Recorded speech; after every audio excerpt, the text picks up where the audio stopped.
Hey everybody, this is Jimmy. Welcome to another episode of the Biblical Business Leaders Podcast. Today I am lucky to have Jenni Hunt, who is somebody that I've known kind of peripherally for the last several years. As Jenni alludes to in the podcast, we've never really talked one-on-one, which is kind of odd. She works extensively with Ryan Rieger and Honey Woods, who both of whom have been on this podcast. Ryan was in the second episode and Honey was in the last one, I believe episode 8.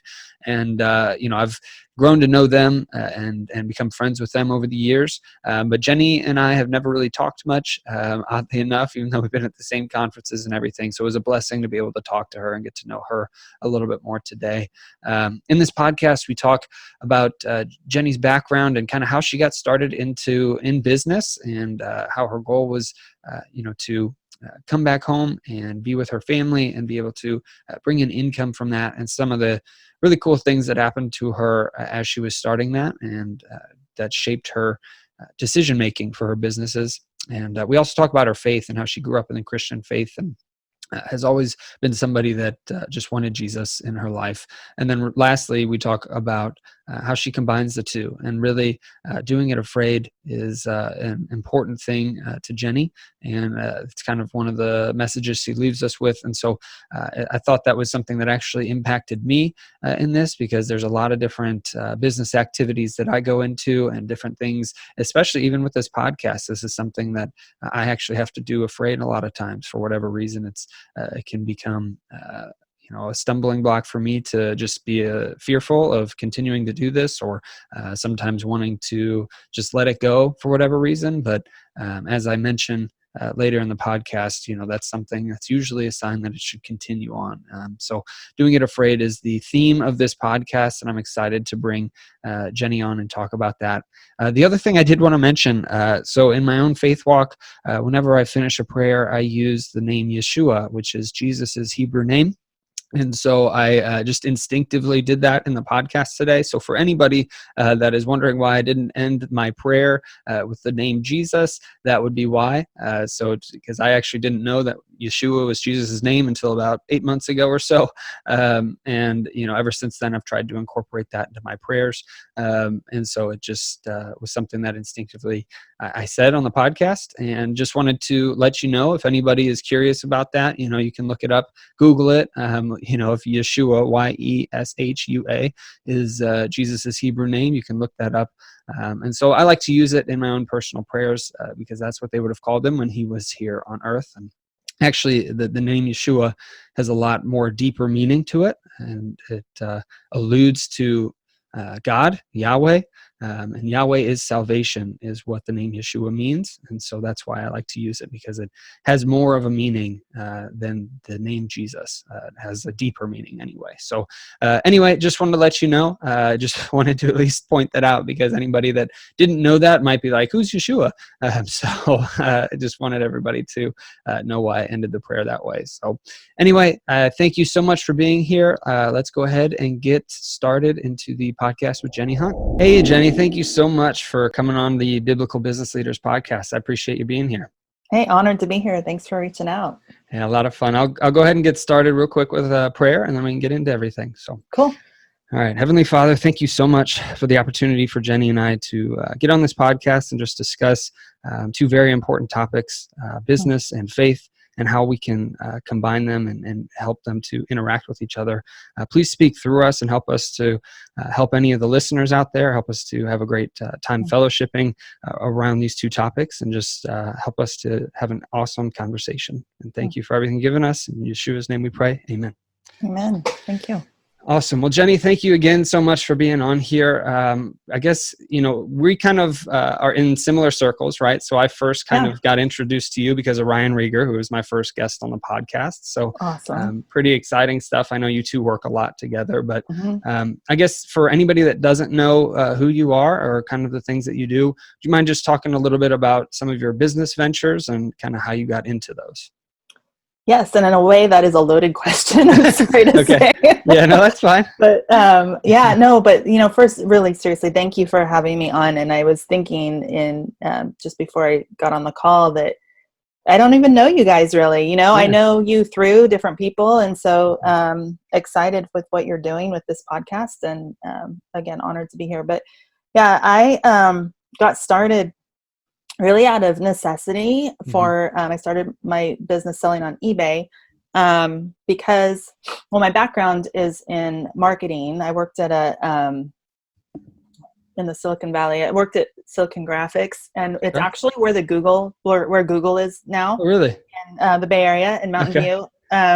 They took our building when Silicon Graphics went under. So anyway, that's my background. But when my first child was born in '99, I'm like, I'm done working. I'm not going to do this anymore. And so I did some freelance work, and then really stepped back. And so then when I was pregnant with my daughter, actually right after she was born, I thought I needed to supplement our income, and I was not going to go back to a job. And so one thing I had done to be frugal was to go hit garage sales. Okay. Right?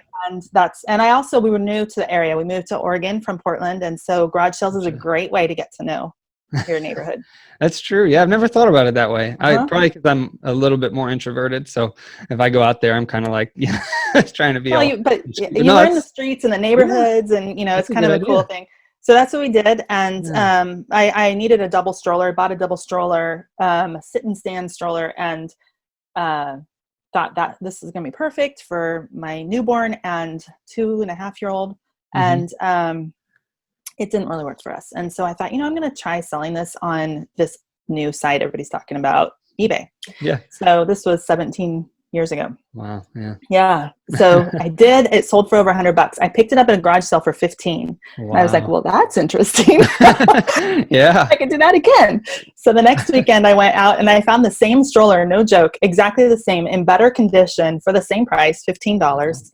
And I'm telling you, this thing was a bear. I mean, it was like, it's a sit and stand. They're all compact now. I don't know. Oh yeah. Like really, really big. And anyway, did the same thing, flipped it for over $100, and I was hooked. That was all it took. Right. Okay, what else is not bolted down that I can sell, and how can I go to garage sales? So that's really how I got started. And I ended up responding. I wanted to grow quickly, and so I found someone on Craigslist, which is also an up and coming site at the time. Yeah. And there was an ad for a woman was looking for someone to list items on eBay, to ship them. She just wanted to do all the shopping. She wanted to do the fun part. Yeah. And then it was basically she wanted a prep center. They didn't have those back then. Okay. And so I responded and I said, hey, I've got 15 reviews on my eBay account. So I'm really not, that's like zero pretty much. And she said, I'll train you. So she came over, she was a power seller, spent 2 weeks training me, teaching me all the ins and outs about how to have a good title, what are people looking for, how to create bundles or lots. And then she would come over with these huge garbage bags, like the big black ones, full of things to sell, mostly clothes. Okay. Like 20 a week. Wow. And it took over my home. And at this point I had an infant and a 3-year-old.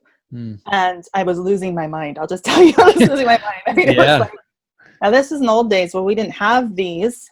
Okay, yeah. We had digital cameras, but we had to plug them into the computer to upload and edit everything there. I had to figure out what was going to be in the lots. I had to take the pictures, and then I also had to merchant fulfill. And they had to flip out within 24 hours was kind of how I was doing it. And I had 2 little ones underfoot, and I burned out pretty quickly. Yeah, I can imagine. Crazy. Yeah. So then I was like, there's got to be a way for me to help people learn what I know. I was making decent money. We were splitting profits 50-50, and it cost me nothing to get into. So I wanted to be able to help other young moms who maybe wanted to stay home and not go get a job as well. I wanted them to know it was possible. And so I was trying to figure out, what can I do with what I know? And I stumbled on Jim Cockrum's book. I think it was his first edition of The Silent Sales Machine. And it just really got me thinking differently and looking at eBay as a tool instead of as my business. And that was very valuable to me. So I started a membership site, although there was no site. It was an email. And this was where things really pivoted for me in my business. And basically I was making a list of all the things that you could buy at a garage sale, because I was garage selling a lot. That was actually a really good outing for me and the kids. Okay. And Yeah. I was always seeing the same things for sale, especially in the children's market, which is where I was focused. And so I made a list of things that would sell, about 25 things, what they were selling for on eBay, and how many bids they had, and just different data points. And every week you could subscribe for a whopping $1.99 a month and get this newsletter every week with this list, a BOLO list, basically. Yeah. But that term was not coined at the Right. time. You're like the first BOLO list then. One of the Yes, first ones out I there. should Yeah. claim that. Yeah. But what was cool, Jimmy, was overnight I had 500 people subscribe, and Oh, it took me man. 2 Wow. hours a week to do. So instead of spending 40 plus hours a week, like with these things overflowing my house, like just completely overrunning my house of all of this garbage bags and clothes everywhere, and boxes to organize it all and everything. I was able to then just go every Wednesday night for 2 hours. I did some research, put it together, and all it was through an email service. Wow. So I didn't have a website. I did, but I didn't have a membership site or anything. And so instantly overnight, I was, making $1,000 a month recurring. Wow, that's awesome. How did you get all those people so fast? Did you have like a list already of people? That's or? a good question. I did not have a list, but I thought in trying to figure out what I knew and how to help other people, I knew that I knew how to flip garage sale items. Okay. And so I was thinking, I'll write a book. But I stumbled on another book that was basically the same book I wanted to write. And I don't know why I did this. I felt guilty for wanting to write the same book, and I didn't want it to come across like, oh, I'm copying this person. And I was really sensitive to that. And so I reached out to the author, and she's one of my good friends now, which is funny, but reached out to her, and we started talking, and she's like, oh my gosh, you need to be a part of this mastermind group that we're starting. And it was her and 2 other women who all of them had read, maybe it was 3 other women. They had all read Jim's book a year prior to me. They were a little bit farther ahead, and they had an audience. And so they just offered, I went in there and they helped me. We kind of just had this mastermind. We used Yahoo groups at the time. They didn't have Facebook or anything. Yeah, right. So old school. And I think they're like deleting Yahoo groups now. Oh, really? Yeah, funny thing. They're not needed anymore, I guess. Right. Anyway, so they promoted it for me, and so so I was able overnight to get 500 people subscribing. So that's where I really discovered that I'm passionate to help other people and to let them understand there's opportunities, and they don't have to. Anything's possible, if they want to be home, there is a way. And it's a very possible way to stay home. And a lot of people never learn that. And so they think that, they've always been told it's got to be this way. They got to go to work and work for somebody else. And so that's just kind of become more what I've enjoyed that so much. It fires me up. And even now today, I hate going to the post office. Oh yeah. It's like PTSD. And I know, like, I hate physical product sales. I just do. And I know it's my own experience of, like, it's like PTSD. That's what it is for me. So any product sales, right? I understand. Yeah.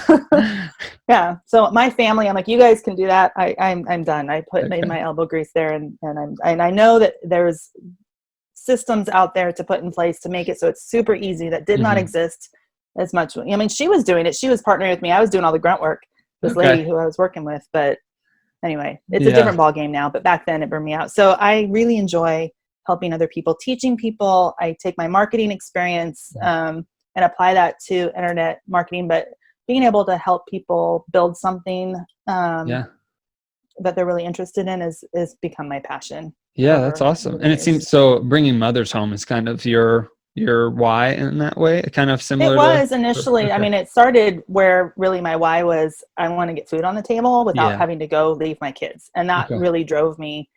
But then, yes, that pivoted to, what, other moms probably feel the same way. Yeah. So I wouldn't say that I'm super focused on that market anymore, like I was when my kids were younger. I am passionate about it because that's where I came from. Right. But yeah. Absolutely. Yeah. And well, it's a good compliment too, because you and Ryan work together and his passion is bringing fathers home, Right. a lot of times. So that's a pretty cool compliment, that you both have with Mm-hmm. each other. But yeah, so I guess what is it from a faith perspective? Can you give us a little bit of a background on that? Have you grown up in the Christian faith? Did you start, your parents Christians, all of that, or kind of Mm-hmm. how did that come about? Yeah, I grew up in a Christian home. Okay. My parents became believers soon after they were married. I think my mom already was, but Okay. wasn't really walking with the Lord. And so I grew up Mm. with that, Yeah. which is a huge blessing to me. Yeah. So it's always been a part of my lifestyle, I guess. Yeah. And I would say it's not for our family. It's not just to go to church on Sunday kind of a thing. Mm-hmm. Our faith is really real to us. The Lord is really real to me. And Yeah. I've seen him work in amazing ways. And so for me, even though I grew up in the church, I've seen the Lord work in my own life in ways that have been crazy. So That's awesome. yeah, that's really when I was 9 years old, if you want to put a date to it, January Okay. 1st, Okay. I was 9 years old. I Yeah. remember I was the kid who they have VBS and stuff like that now, but at the Mm-hmm. time it was 5-day clubs or backyard Bible clubs or something. Okay. And my mom always had kids had that at our house. But I was always the one raising my hand. I want Jesus in my life. Yes, I That's want awesome. every time. Yeah. I want Jesus. And finally I'm like, Mom, I remember I was 9 and I'm like, do I have to do this like every time? I'm trying to, she's like, no. And so it was like, okay, fine. Can we just pray this one time? I want him to really know that I want to follow him. And Yeah. so That's anyway, awesome. yeah. Yeah. So how is it, I guess, obviously with a lot of people, at least talking for myself, this is the way it is, with our faith, it's easy to kind of, be passionate about it and then kind of wane a little bit. How do you, try to keep that at the forefront of your life, especially with, everything that you have going on? Yeah. Isn't that the wrestle that Yeah. we have? Everybody has it. I think that there's a couple things that are really key to me. I know Mm-hmm. that when I am not in the Word, and really in the Word and just Mm-hmm. even when I don't feel like it, Right. just having that more as a discipline in those times, but I get hungry for it then Yeah. once I am disciplined. So that's really important to me, to be spending time um, reading the Word. When I was in high school, I was going through a really hard time, and I remember someone had said, you know what, you need to be in the Word. You need to go get a journal and you just need to be reading your Bible and journaling. And I'm like, okay. So I went and got a spiral. I have tons of them somewhere in the garage. There's just these spiral bound notebooks, and I didn't know what to do with that. Yeah. And so I started in the Psalms, and I read Psalm 1, and I didn't know what to do. So I just copied it. Okay. So Good, then I yeah. went to Psalm 2 the next night and I just copied it. Right. And then pretty soon what I was writing was actually becoming my own prayer, Okay. and Yeah. became more of a response. And so that was so transforming to me through high school. I did Wow. it Yeah. through all the way until I got married. I did it really almost every single night. Yeah. And so I've seen the power of that in my own life. So even when I don't feel like it, doing that, Right. that's super important. That, and then the other thing for me is community, and just being around, making sure I have people in my life who have the same values in that way. Not that those are the only people around Mm-hmm. me, but that I'm intentional to have relationships with people who also understand the value of being rooted and grounded in the Word, Yeah. so that when I'm kind of do my own thing, they'll speak truth into my life. And I need that. Right. I really need that a lot, actually. So I want to invite people into that Okay. Yeah. space with me. So that, I would say community and being in the Word are the two big things for me that I can't live without them. I Yeah. try to. Right. Do you still have those journals, I guess, where you were writing down the verses, I that you do were reading? You somewhere. do? Yeah. They've got to be in the garage somewhere. I That's think pretty they made cool. the move up here from California, and Okay. yeah, That's still it'll pretty be cool. interesting to go back. Yeah, I'm pretty sure that, and I can't remember, but I'm pretty sure too that back in the Old Testament times, right, Jewish men were supposed to write down the whole Torah so they'd have their own copy for their families, right? And I think there is a power to that, right? Writing down Yeah. the verses, even if it's just copying it over, just that's a, powerful thing to do one way or the other. Yeah, well, Yeah. it's almost like writing it on your heart too, Yeah. and it's a great way for memorization. Or, I mean, Mhm. that was not my intent. I just Right. didn't know what to do. I Yeah. guess I'll just, I don't know. So I just copied it. But Yeah. yeah. It's still pretty cool to have those and, be able to look back on them too, I'm sure. Hmm. So how is it that, you've taken your faith and the business ventures that you have? Because you have multiple different streams of income, multiple Hmm. different things that you do. How do you kind of incorporate your faith with, your business ideas and things? Yeah, well, that's a good question. And I'm the type of person who, um, I believe that my life is ministry. Like, I don't have a compartment for my faith and a compartment for my business and another Yeah. one for my family. I just, I don't think we're created that way. I know I'm not created Mhm. that way or for that.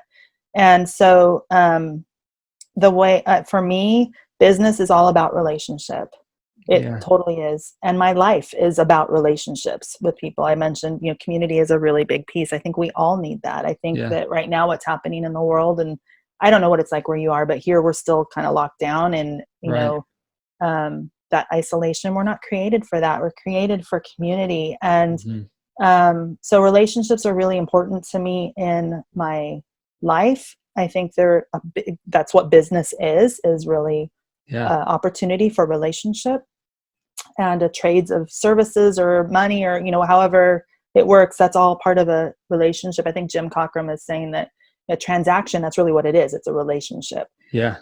And ministry and my faith is a relationship. I have a relationship with Jesus Christ, and Yeah. so uh, I mean, I can't separate that. It's all around relationship. And Mhm. so having that perspective, the reason I'm doing what I'm doing, and I mean, there's been some really hard, I had to come to some place, about 7 years ago. My husband lost his job. He was laid off. And I was really, it's easy for me to get super involved in my work Yeah.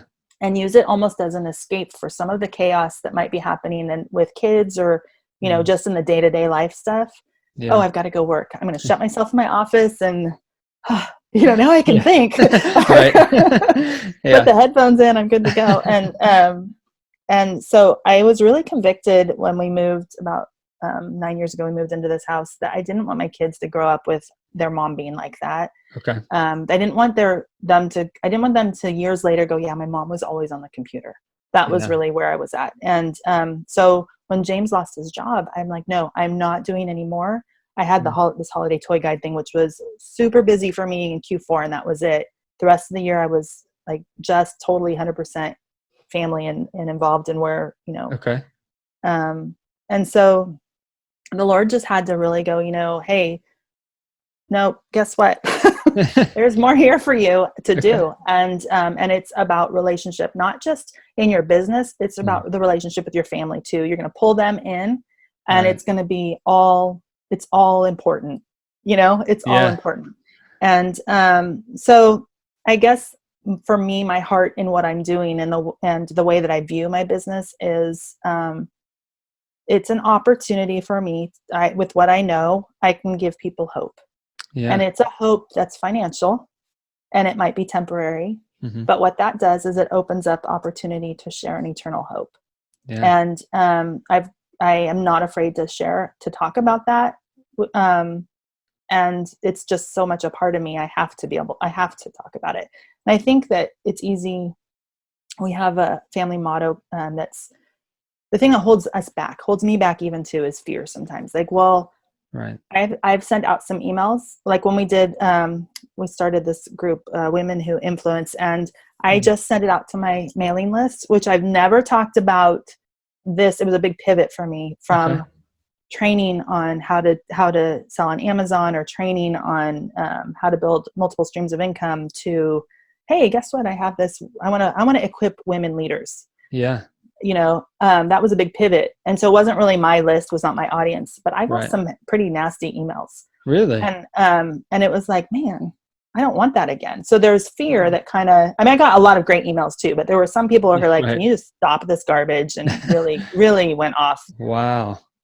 That's And crazy. Yeah. it is crazy, but I think that can shut us down. And Hmm. we have the resources to be bold and to speak if we're not going to speak, then the rocks will, Right. I mean, Yeah. but it's hard to have a relationship with a rock. I don't know. And then God can use us, and I want to be available for that. So, Yeah. Now, that's is how I do it. the group, so it's Christian women who influence, right? If people were to find it on Facebook, is that for women that kind of already have an audience, or is it to help them build influence from, The whatever? mission behind that is, I I found myself, so with James losing his job and me, the Mm, Lord just kind of brought things together and made it very clear that I needed to step up and step into some okay. growing my business and Yeah. being intentional about that. And as I did that, I was stepping into a place I was kind of uncomfortable. I went to a few conferences and I was speaking, Mhm. and I was like, God, I remember going clear, like, Lord, this is so, do I do this, or my heart's with my family? Like, how do I Yeah. spin both of these plates? And it was almost audible to me. He's like, Jenny, you're here. I have you here for a reason, Mm. and you need to step into it. At that same conference, people are coming up to me asking me, how do you do it all? And I'm like, you've got to be kidding me, because we're homeschooling. I homeschool our kids. Wow. I'm running a business, and I'm a mom and a wife and Yeah. all those things that are also all full-time jobs. And so, Right. um, anyway, I just felt like here I am in this leadership position that I didn't ask for. People Mhm. are asking me things. I don't really have answers. I mean, I don't know how to answer them. Felt very unequipped. Mm. And it kind of, truth be told, I kind of wrestled with it, I think, with my theology. Okay. And okay, where's my space in this? And what does this really look like from a biblical perspective? And I've wrestled with that for a while, and I've discovered a lot of women wrestled with that. They have found themselves in a leadership position, and Mhm. they don't really know what to do with that. Is this okay? Yeah. How do I manage this when I have my family and that's my higher priority? Right. And so the mission is really for women who are influencers and in some sort of leadership role. They might not have their own audience, but Okay. it's to encourage, equip, and empower them to step into what the Lord's calling them to do. Yeah, absolutely. Well, and either way, being married or having kids, I mean, you're still influencing, right? People, even if you, Absolutely. don't have your own business or something. I Yeah. mean, there's still women, obviously, everybody in that they're influencing Mm-hmm. people, right? No matter what. That So I right. think that that's a huge help and a huge that's a good niche, right, to be in because it's needed. Yeah. I think obviously I don't relate fully to the struggles and things that women go through, but I do know that obviously there's that need for somebody to help help them work through those things together. So that's Yeah. awesome. I think there's power in a woman speaking into that. I Yeah. don't know. I mean, Yeah. I honestly, I feel super like this is very humbled to be in that position, Yeah. because yeah, it's not me. It's just it's Okay. totally got to be the Lord going through and doing that. But that's what He's called me to step into. That's So awesome. That's awesome. And so I talked about this a little bit last week when Honey Woods was on the podcast. You and her started a podcast called Unshakable Truth, right? yes. So how far are you in on that? And, kind of what's your plan with that podcast? Yeah, so I don't know what she said, but Yeah. Yeah. It was new, we right? sort of It's collaborated a little bit right. now. Yeah. That is, it's Unshakable Truth podcast, and Okay. it is, we just are passionate about the culture that we live in right now. You can Yeah. have your truth, I can have my truth, everybody have a truth, pick a truth. We're all Yeah. happy with our truth. And the problem is that there's got to be a foundation somewhere, because if Yeah. we all have our own stuff, it's like sandcastles that we're just building, and we Hmm. have to have some sort of rock to be standing on, and the only rock that I know of is God's word, Yeah. and as being unshakable. And so we just want to, that's really been on our hearts, especially in the season that our world is in right now, that we want to be a voice and a vessel for that, to be speaking that. It's interesting. So it's 3 times a week, and one, we get on together and we just talk about, we pick a scripture passage Hmm. that we read or that spoke to us that week, and we literally just talk about it. Yeah. And then the other 2 is, one is hers, where she can do whatever she wants along the same lines. And then where it started was when my husband lost his job, I started blogging. and Okay. writing my story, just what I was processing with. And I really was kicking and screaming about growing my business, Wow.